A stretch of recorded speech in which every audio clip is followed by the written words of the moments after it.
诸位同学，大家好。我们接着再看下面的文章。说以上事而兼行下功未为实策；至下而昧上则拙矣。那么这是学习的态度，也非常重要啊。上根人虽然是从这个心上改起从起心动念处改起，决定不能疏忽思想上不能说我心很清净了这个戒条可以不必遵守了，这是错误的。错在哪里呢？即使你有真功夫，你的功夫并不真实。为什么？你有真功夫的人一定有真慈悲你有真慈悲，你一定会做出榜样，做出模范给人看这个是利他了，自利利他。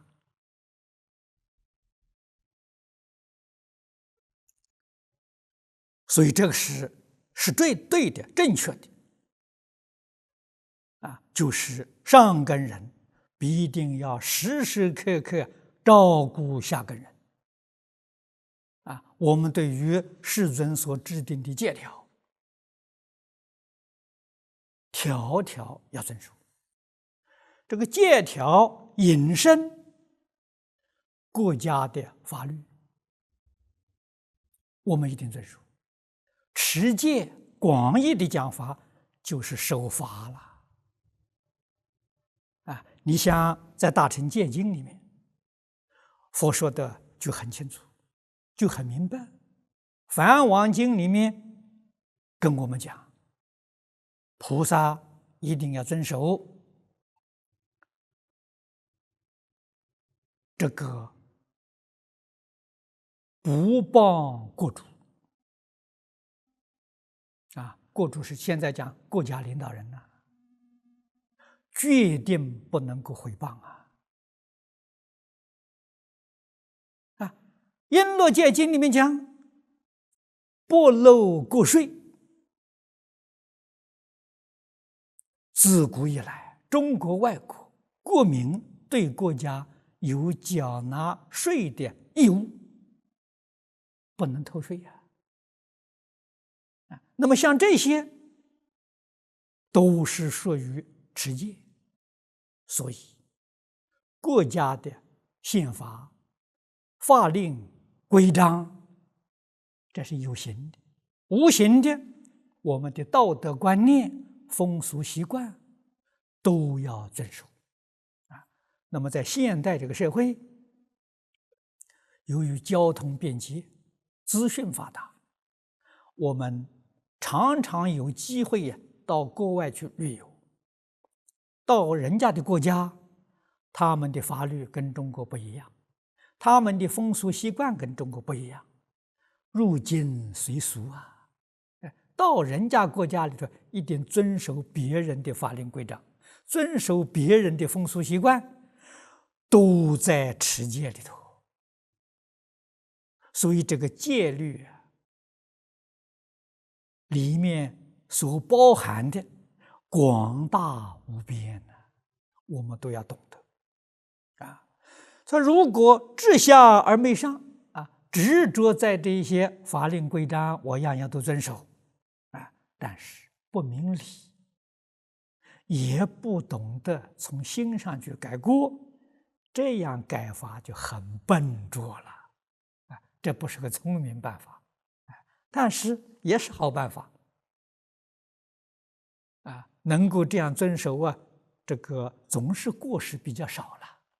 啊，过失是不能避免，过失可以减少很多啊，所以他给我们讲改过要有3种心，也有3种不同的功夫啊，这个说得很清楚很明白。下面这一段呢，是讲改过的效应啊，过改了之后，会有什么样的境界现前啊？也就是说，我们看到什么样的效果，什么样的成绩？请看这篇文字啊，故法院改过，明须良朋提醒，又须鬼神证明，一心忏悔，昼夜不歇。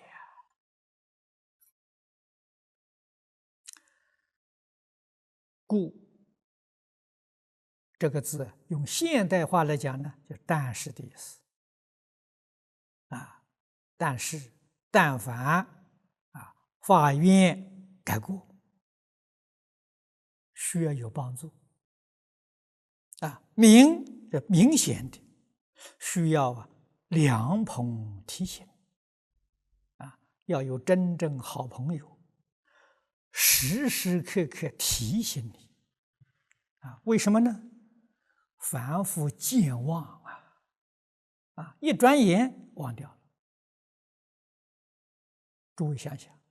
如果有一个人在你面前是你的好朋友，常常提醒你，你嫌不嫌他啰嗦的？真的，确实会嫌他啰嗦，会嫌他繁琐。所以，佛教的教学，那我们不能不佩服释迦牟尼佛的聪明智慧啊！他用什么方法呢？这种方法就是现在学校里面叫的教学工具啊。他用名号啊，他用艺术，时时刻刻提醒你啊。名号，你比如释迦牟尼佛这个名号，这个不是他自己的名号啊，他自己的本名，经典上记载叫悉达多啊，但是他习惯呢用这个名号，这个名号提醒我们啊，但是古时候古人翻经啊，翻释迦牟尼佛完全用梵文音译，没有把他的意思翻出来啊。我们现代人呢，听到这个名号了，迷惑了，不懂得什么意思。古人懂得啊，古时候讲经的人多，教学的人多，因为一般寺院全是学校啊，出家的这个法师就是老师，他天天在里面自己研究，对大众讲学教学啊，所以寺院是学校啊，所以大家懂得啊。释迦它的意思是仁慈，我们待人接物缺乏仁慈啊，常常想到自私自利、损人利己啊，都起这种念头，干这种事情，这错误的。所以佛他用这个名号，哎，释迦，你听到这个名称，哎，我待人要仁慈啊，要能够舍己为人啊。摩尼两个字的意思是清净啊，对自己要清净啊，对别人要仁慈啊。用这个名号啊，常常提醒自己啊，我们自己念这个名号提醒自己，听到别人念这个名号也提醒自己啊。那么自己家里面有一个小佛堂，或者有个客厅，客厅里面我们供一尊佛像啊，把佛的名字写在两旁边，像对联一样。这是你们大家在寺院看到的床幡啊，这个幡上写的都是佛菩萨名号，什么用处呢？提醒我们自己啊，佛教里头用这个方法了。佛像、菩萨像也是提醒我们的啊，让我们一看就晓得它代表什么意思啊。那释迦牟尼佛代表仁慈清净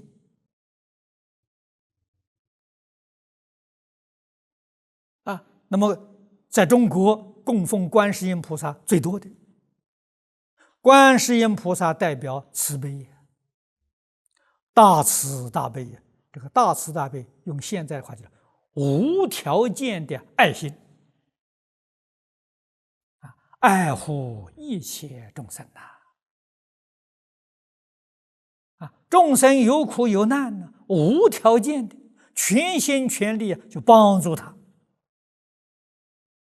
这是观世音菩萨，所以看到观世音菩萨像，就想到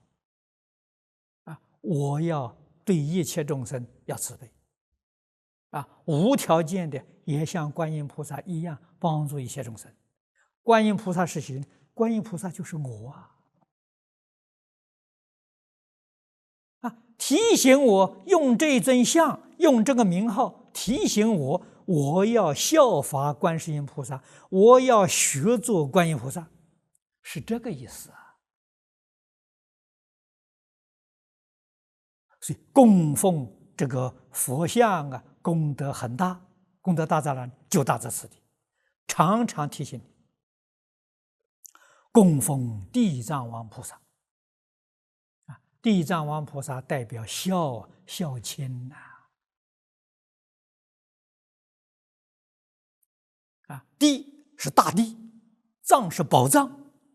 啊。你看我们人生活在这个地球上，不能离开大地啊。我们的衣食住行都要靠大地来供养啊。地上无论是生长的啊，我们日常生活所必须的五谷杂粮啊，这是地生的宝藏啊。地下埋藏的那个资源就非常之多了啊，这个金银珠宝啊，提供我们生活之所需啊。佛用这个地呀，代表我们的心地啊。藏呢，我们心地真心里面有无量的智慧，有无量的能力啊。这个德就是能力呀，有无量的相好，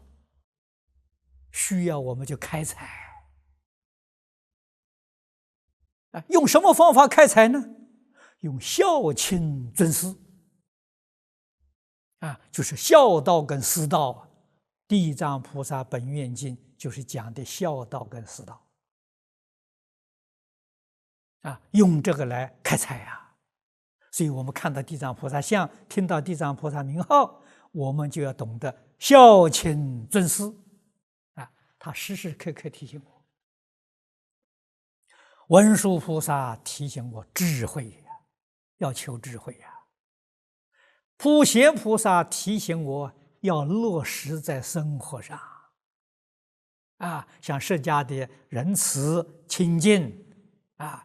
观音的慈悲，地藏的孝敬，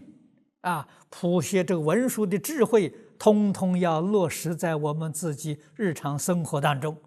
落实在工作里面，落实的处事待人接物，那就叫普贤。你看看佛家教学，你说妙不妙？所以佛教里面所有佛菩萨的形象，所有这些神明的形象，通通是教学表法的，绝对不是迷信，绝对不可以把它当作神明来供奉，那你就大错特错了。用这种方法来提醒我们，比一个人在旁边天天提醒我们呢，我们会厌烦他，会讨厌他，甚至于会恨他。用这种艺术品摆在你面前，可以欣赏，又可以提醒，你说多好！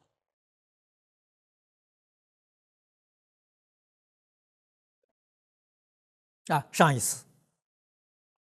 我访问这个凤凰卫视，见到这个长乐先生，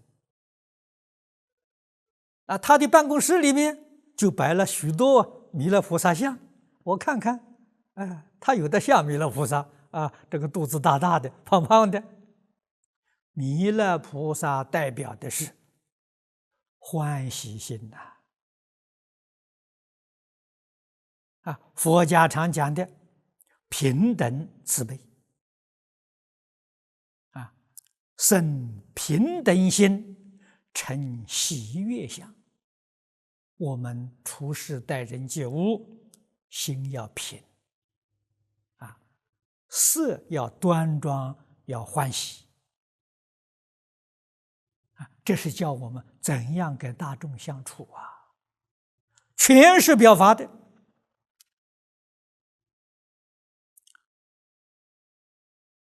我们这个出家人名号都不例外我出家，师父给我起个名字叫净空，我很欢喜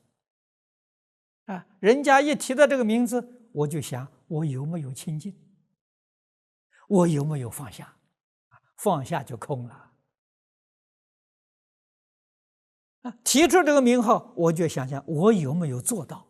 有没有名副其实。如果名跟实不相符合，我们要生惭愧心我们对不起这个名字所以佛的名号无量无边，代表我们真心本性里面的性德无量无边；菩萨名号无量无边，代表我们的修德性德我们在凡夫，我们迷了自信，所以性德不显要靠修德了。修德有功性德就现前是这么个意思佛教不单单是名字这个艺术上的造像是表法的，所有一切设施没有一样不是表法的连建筑都不例外你们要是注意看，你到这个佛教寺院，你看供奉释迦牟尼佛这个殿叫大雄宝殿，你看它的建筑，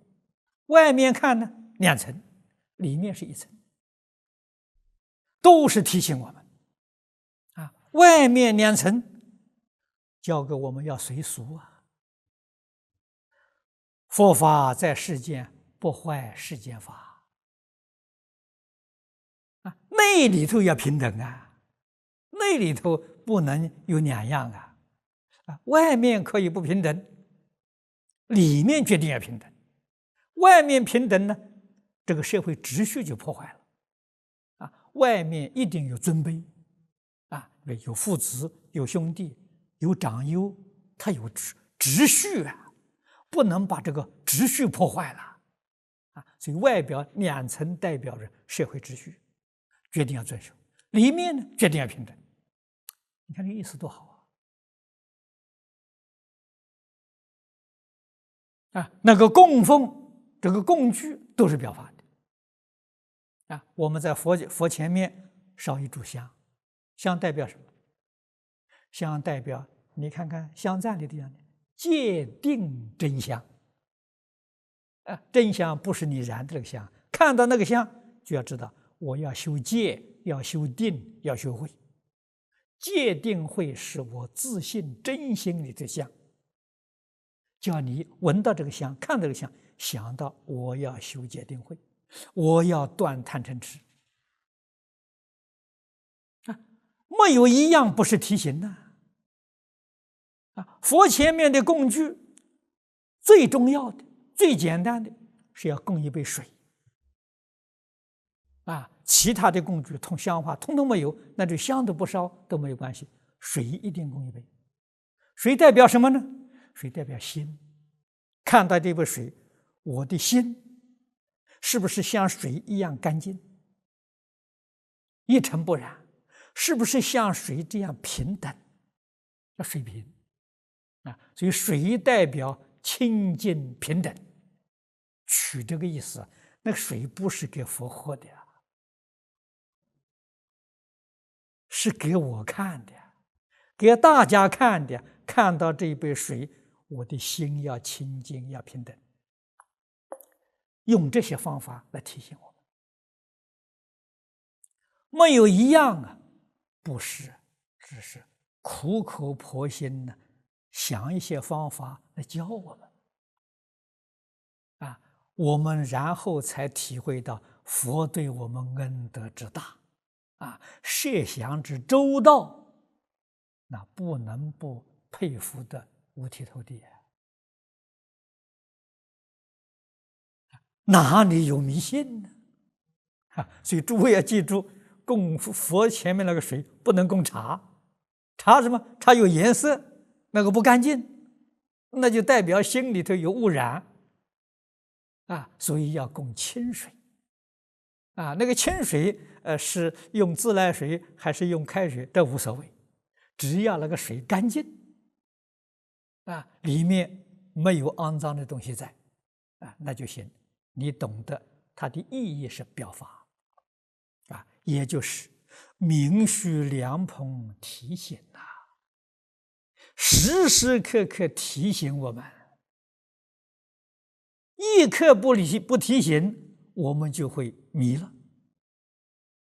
就会做错事情了就糊涂了所以佛门这个教学的设施真正了不起这个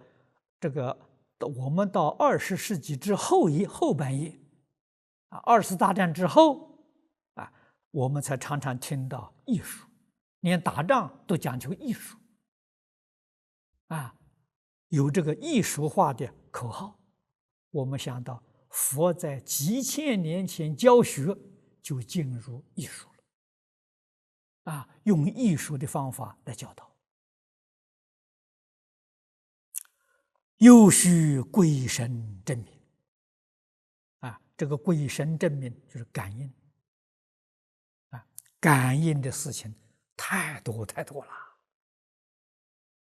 我在这一生亲身体验的，同修们他们的感应给我讲的，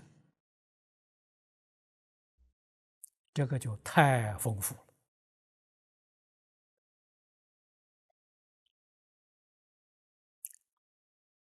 佛法的修学就是学做一个好人学做一个明白人还是要有善根福德因缘。你要不具足这3个条件，你这一生没有缘遇到所以是没有机会遇到。你有这个机会遇到，证明你过去生中有善根福德因缘我在往年住在美国的时候在达拉斯，我们那个佛教会，有一个会长，蔡文雄居士，他告诉我学佛的因缘，他们常住在外国的华侨，对这个不相信那一年他的父亲过世，他到台湾来奔丧，送他的父亲。他父亲临终的时候，他在床前，他看到有一尊佛像，这尊佛像呢在窗户里面，那个窗户就好像是那个佛龛一样，佛像在当中。他说他至少看了15分钟，这么长的时间，决定不是看错，给他印象很深，他感到非常惊讶。他问别人，别人看不见。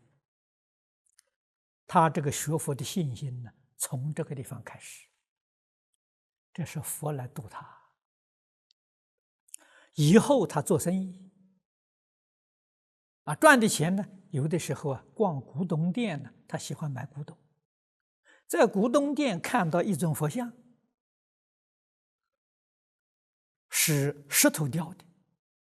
这尊佛像他一看呢，哎呀，就是他父亲走的那一天呢，现在那个窗口的那尊佛像，他立刻就把它买回去了，买了，那是在中国买的，买了之后带到美国，最先供在家里，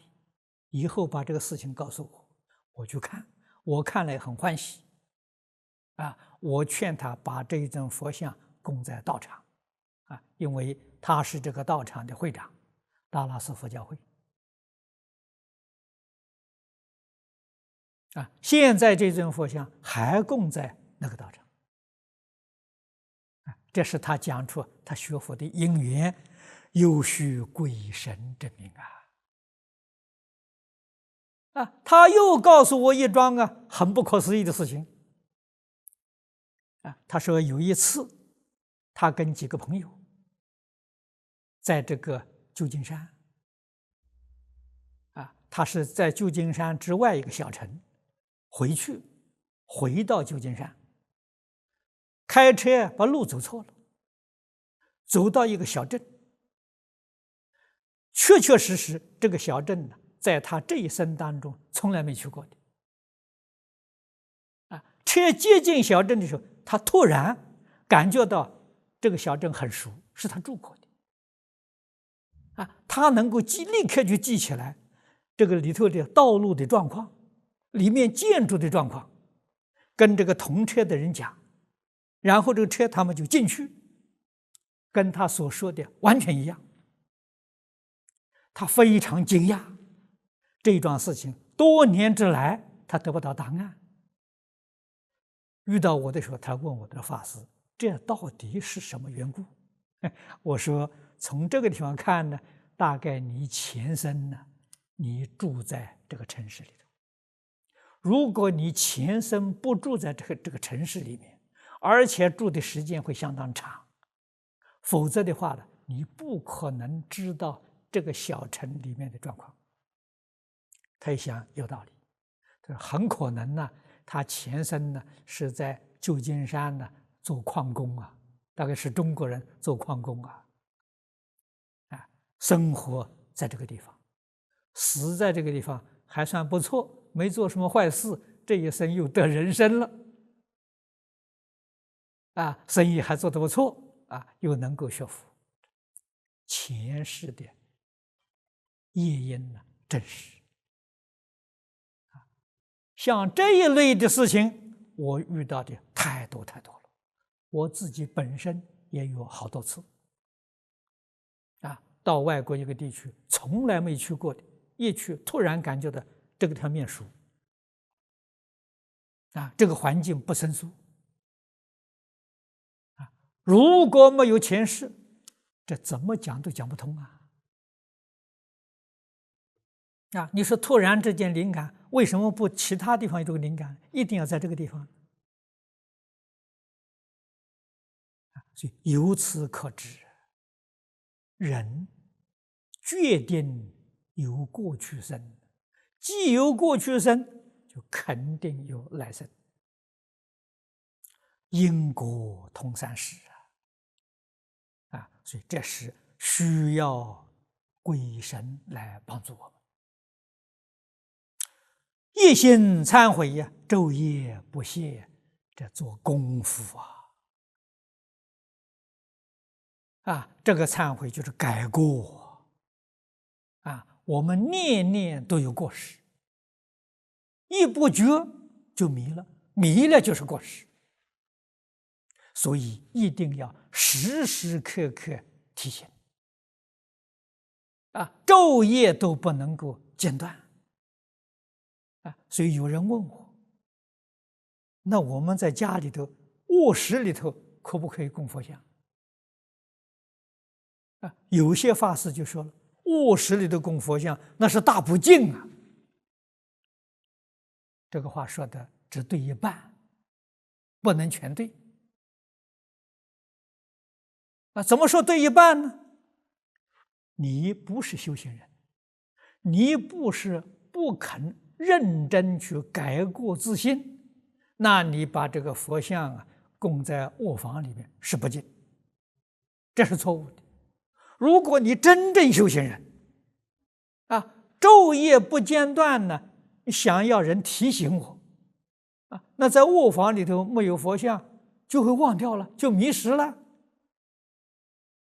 我可不可以供？应该供所以对真修行人来讲呢，那敬不敬事小提醒我觉悟事大了。我真正觉悟就是恭敬，我迷惑了就是大不敬。这个事情总得要通情达理，所以要执着在那个教条上，你讲不通你只能对一半呢，你不能完全对所以对一个真正下定决心改过自新要这个效法佛菩萨，学习佛菩萨，什么地方都可以供佛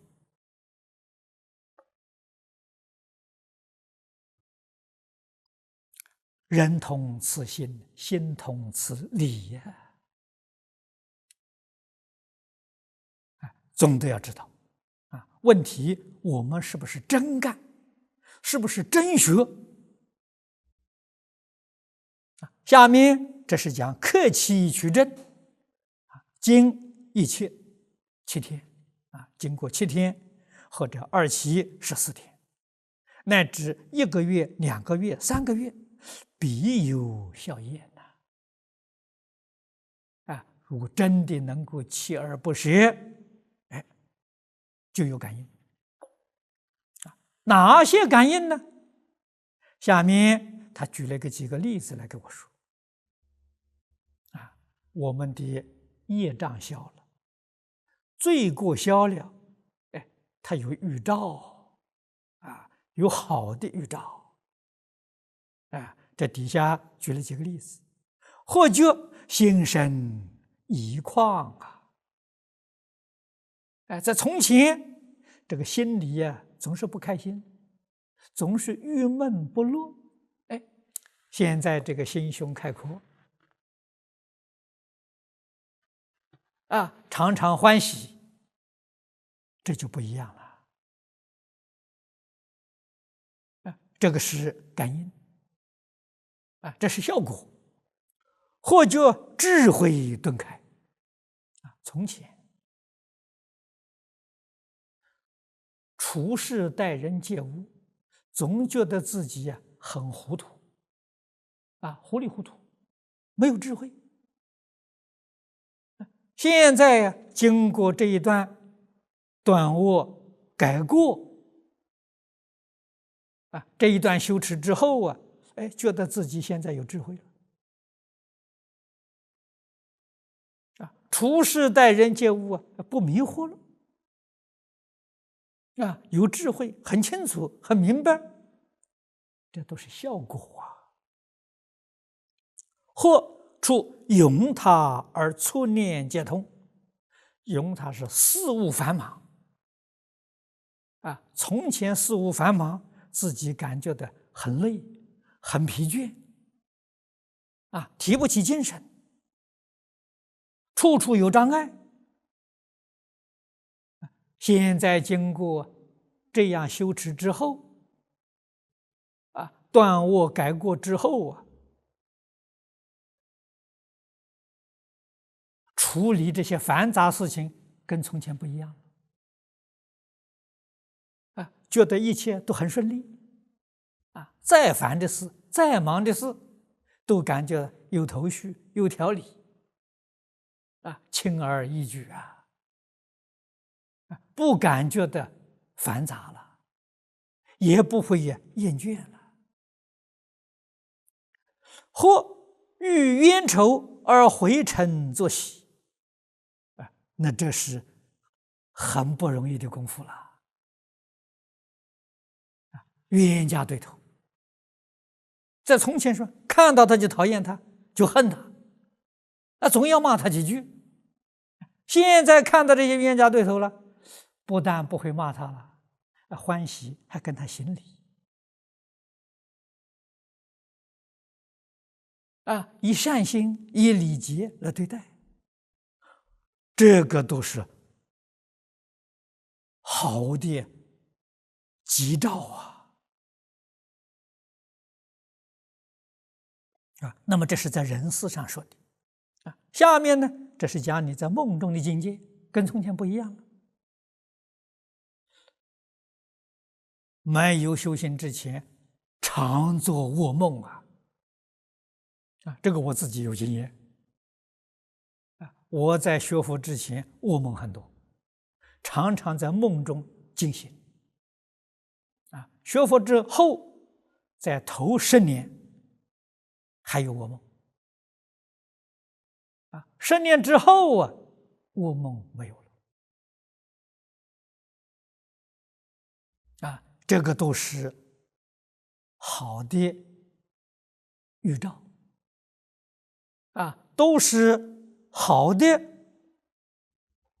感应或梦吐黑污梦中吐出黑色的东西，黑是脏的东西这是举例。或梦往生现行我是因为常常讲经所以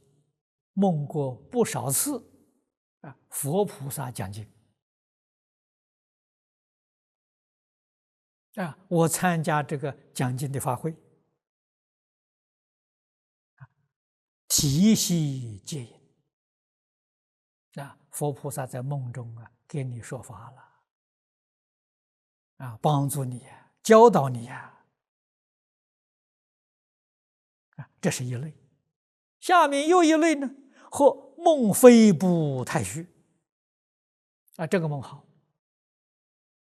做梦的时候飞起来了，在空中飞行所以腾云驾雾。或梦床幡宝盖梦到天宫，梦到佛国这个都是非常好的圣事，是种种圣事，殊胜之事这些预兆皆过消罪灭之相才会有这个现象我们的罪业纵然没有完全消除，消除的一部分了这些现象现前。那么这些好的现象现前，千万要记住，然不得至此自高，化而不净，最怕就是这个所以种种瑞相现前，对于一个真正用功的人，见如不见不必跟别人说啊，不必炫耀自己的成就啊，那就完全错了。应当要记住佛在经上讲的话：凡所有相，皆是虚妄。不放在心上，自己依旧要一心忏悔依旧要昼夜无间我们的功夫才会进步如果有这些境界现前了，自己以为了不得了，自己以为比别人高了，你贡高我慢的心生起来了，不但不能提升了，你立刻往下堕落了，这是错误这是严重的错误化而不进呢，化是终止，在这个地方，这个化就不再往前进了这就可惜了所以这一些殊胜的境界现前，若无其事纵然觉得自己智慧开了，还当作未开想，这个好我们才能够进步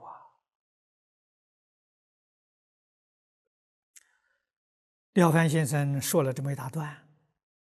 下面呢再举例子举古人改过的例子，勉励他的儿子。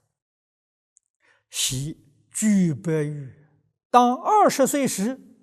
已觉前日之非，而尽改之矣。居伯玉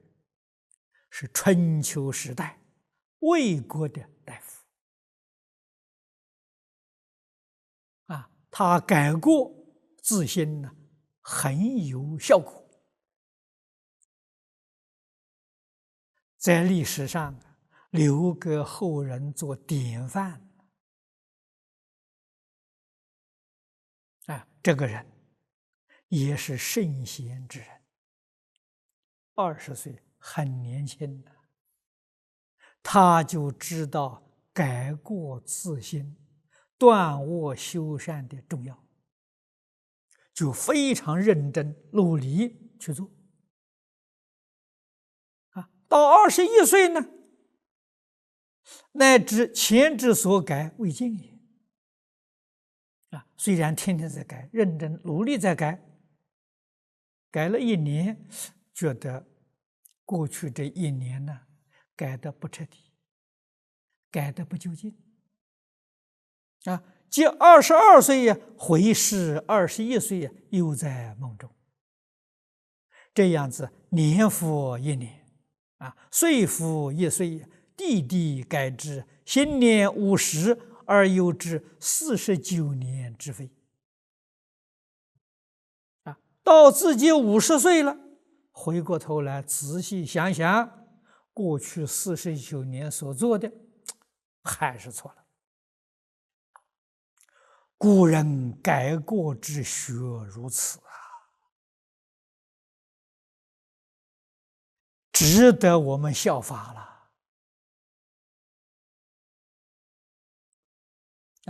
一个人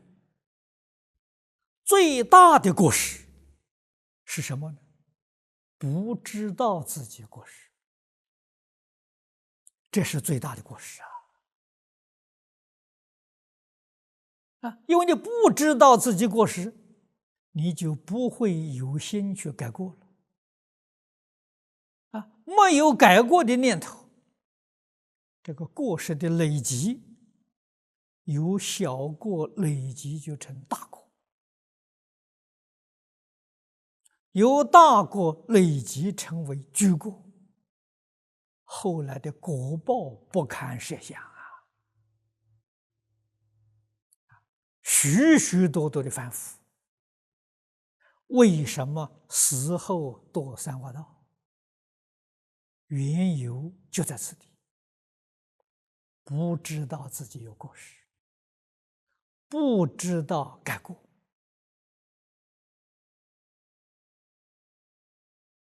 由此可知啊，了凡先生在前面所讲的名须良友提醒，这一桩事情重要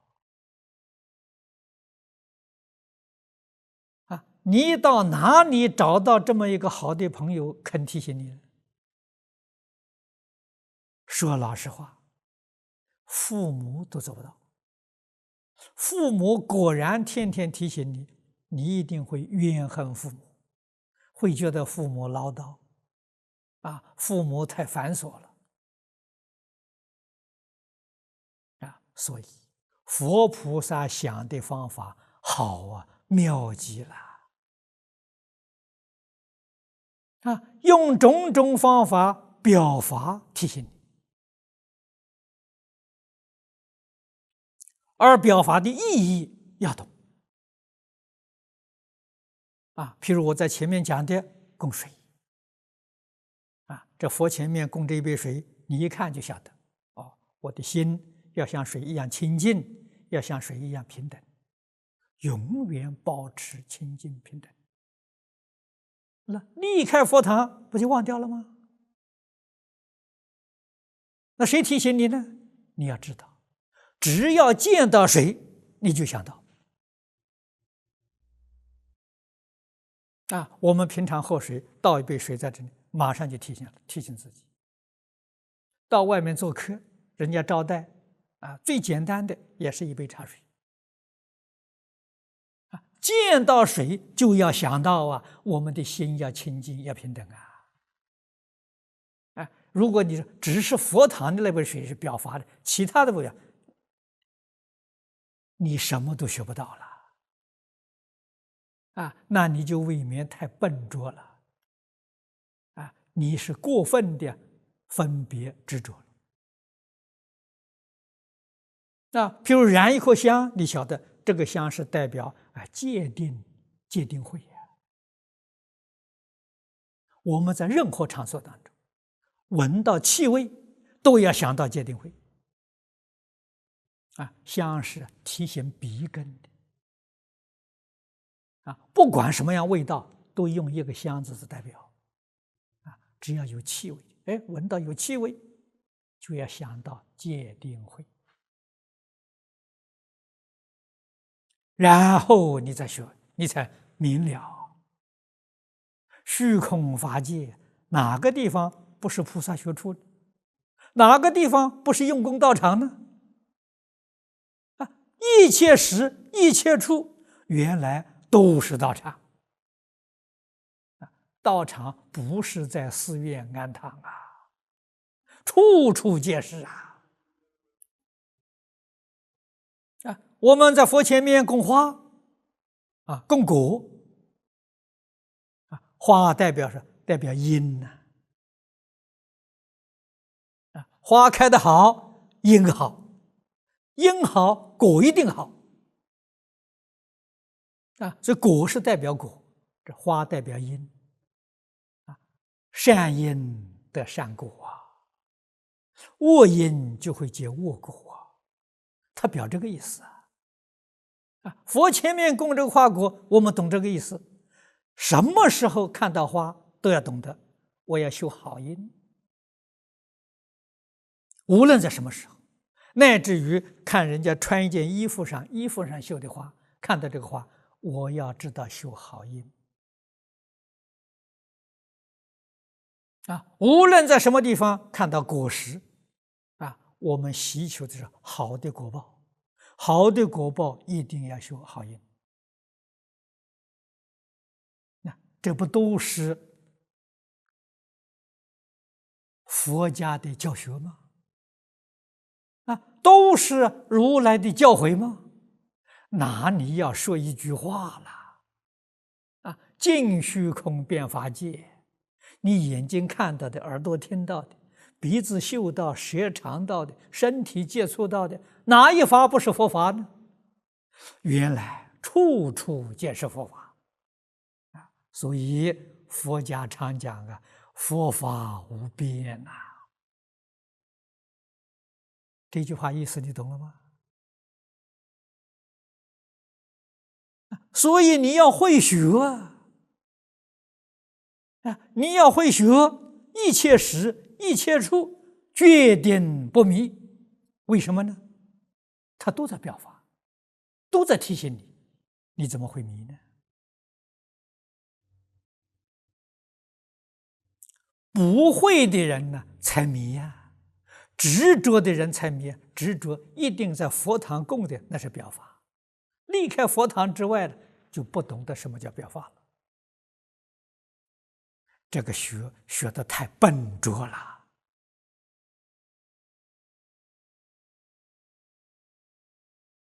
孔老夫子说：“举一隅不以三隅反。”夫子就不教了。我说太笨了吧？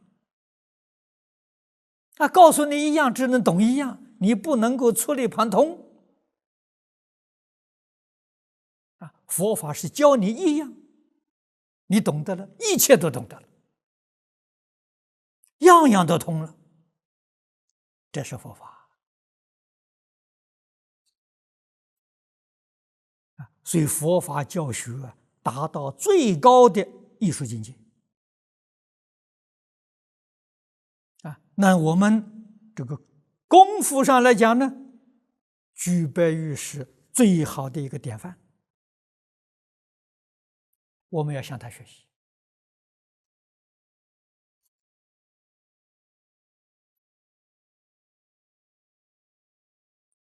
这一条决定不能疏忽。了凡到晚年也学学居白玉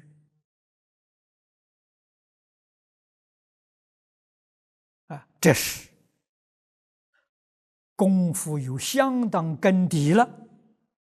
才知道勇猛精进的重要性要加速度，把自己的境界不断向上提升，功效越来越显著在这个日常生活越来越快乐，事业越来越顺利。